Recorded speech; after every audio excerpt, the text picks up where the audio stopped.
Assalamualaikum warahmatullahi wabarakatuh. Nama saya Kulakur Barainarda dari 10 IPA 3. Sekarang saya akan menjelaskan strategi dakwah Rasulullah SAW di Madinah dan kisah perjuangan Nabi Muhammad. Strategi dakwah Rasulullah di Madinah berubah setelah menerima berbagai gangguan dan siksaan dari kafir Quraisy Makkah. Rasulullah pun berpikir untuk mengubah strategi dakwahnya. Terlebih dalam 3 tahun terakhir di Makkah, sejak 620 sampai 622 Masehi, Nabi Muhammad SAW kedatangan sekelompok orang Yastrib dari kabilah Aus dan Khazraj yang menyambut baik ajaran Islam. Dakwah Islam yang ditolak di tanah kelahirannya Mekah ternyata memperoleh dukungan dari daerah lain. Pada 621 Masehi, Nabi Muhammad kedatangan 7 orang dari kabilah Khazraj dan Aus untuk masuk Islam dan melakukan perjanjian di tempat yang bernama Aqobah. Perjanjian tersebut dikenal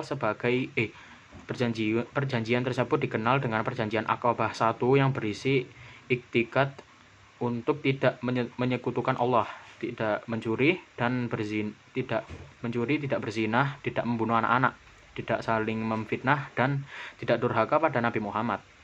Setahun setelahnya, pada 622 Masehi, orang-orang Yastrib datang lagi dengan maksud melakukan perjanjian Aqobah 2, sekaligus mengundang Nabi Muhammad SAW untuk hijrah ke Yastrib. Di perjanjian Aqobah 2, Rasulullah memiliki kesan bahwa Islam telah siap berkembang di Yastrib atau Madinah. Keputusan hijrah ke Madinah ini bukanlah keputusan hijrah yang pertama. Sebelumnya, umat Islam sudah pernah berhijrah ke Habasyah atau Ethiopia dalam kurung 615 Masehi. Lantas ketika melihat potensi berkembangnya Islam di Madinah, Nabi Muhammad memerintahkan sahabat-sahabatnya untuk berhijrah secara sembunyi-sembunyi menuju Madinah. Kemudian saya menjelaskan strategi dakwah Nabi Muhammad SAW di Madinah. Setelah hijrah ke Madinah, Nabi Muhammad SAW menerapkan sejumlah strategi dakwah untuk menjadikan Madinah sebagai pusat pemerintahan Islam di kala itu. Apa saja strategi dakwah Rasulullah di Madinah? Yang pertama yaitu mendirikan rumah ibadah. Setelah beberapa bulan Rasulullah sampai di Madinah, beliau memerintahkan umat Islam untuk membangun masjid di tanah yang dibeli dari 2 anak yatim, yaitu Sohail dan Suhail, asuhan Mu'adz bin Afro. Masjid itu kelak dikenal sebagai Masjid Nabawi, sebagai pusat dakwah. Selain itu, untuk melaksanakan ibadah dan mengajarkan nilai-nilai persaudaraan. Tidak hanya itu, Masjid Nabawi juga menjadi sarana penting untuk merundikan masalah-masalah yang dihadapi umat Islam. Kemudian yang kedua, menciptakan persaudaraan baru. Umat Islam yang meninggalkan Makkah ke Madinah dikenal sebagai golongan muhajirin, dan orang-orang Madinah disebut kaum Ansor. Ketika berhijrah ke Madinah, banyak kaum muslimin Makkah yang menderita kemiskinan karena meninggalkan harta kekayaan mereka di Makkah. Untuk mengatasi hal tersebut, Nabi Muhammad SAW mengikat persaudaraan baru antara kaum muhajirin dan Ansor. Sebagai misal, Abu Bakar dipersaudarakan dengan Kharijah bin Zuhair, Ja'far ibnu Abi Thalib dengan Mu'aiz ibnu Jabal, dan lain sebagainya. Persaudaraan yang dibangun atas ukhuwah agama disatukan sendiri oleh Nabi Muhammad, Nabi Muhammad itu memiliki pertalian erat serta kekuatan utuh dalam Islam. Kemudian yang ketiga, perjanjian dengan masyarakat non-muslim Madinah. Selain mempunyai hubungan baik dengan kabilah-kabilah Arab di Madinah, Nabi Muhammad kemudian membuat perjanjian damai dengan masyarakat Yahudi dan non-muslim Madinah.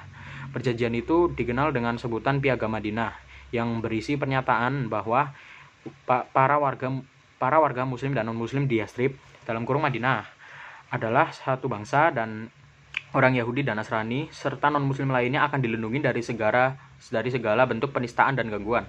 Piagam Madinah yang berisi 47 pasal itu mengatur perpolitikan, keamanan, kebebasan beragama, serta kesetaraan di muka hukum, perdamaian, dan pertahanan Madinah di masa itu. Membangun peranata sosial dan Yang keempat yaitu membangun peranata sosial dan pemerintahan. Nabi Muhammad SAW mendakwakan Islam di Madinah bukan hanya dalam bentuk agama, melainkan juga sistem politik, pemerintahan, militer, dan lain sebagainya.